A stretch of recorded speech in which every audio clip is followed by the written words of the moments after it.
Frank family. There was Frank E., Frank Q., Frank T., and Frank Statzuli. And we were all very frank.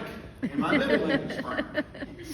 And anyone who met my dad knew that he was plain spoken and could encounter him for just a short period of time and knew his heart. Adventure. That's what every boy wants with his dad. And my dad and I shared a lot of adventures together. My adventures actually began with my grandfather, Frank T. On Sunday mornings he would come, or Saturdays, he would come and get his 4- and 5-year-old grandson and whisk me away to North Carolina to meet with people that seemed ancient to me. They seemed like mythical figures. And the years quickly passed by, and I began to go on adventures with my dad. Fishing seems to be a theme in our family. I had no idea what my sister was going to share. But I can remember being woken up at dark 30, an unholy hour on Saturday mornings, going out in the dark, the cold.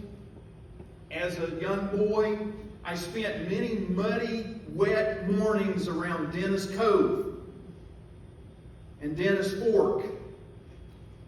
And Dad and I would, put the worms on the hook. I had to do it myself, because I guess that's a guy thing. Yeah.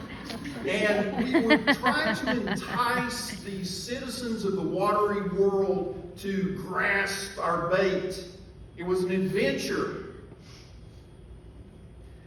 On one trip to Cherokee, North Carolina, my dad and I were fishing on a bridge between two ponds. And I was probably, 6, 7, and I was trying to learn how to cast. I don't know how many fishermen are in the group, but there's a certain way to cast and there's a certain way you don't cast. And one of the first things that they try to teach you is you have to look at your surroundings. I hadn't paid any attention to this.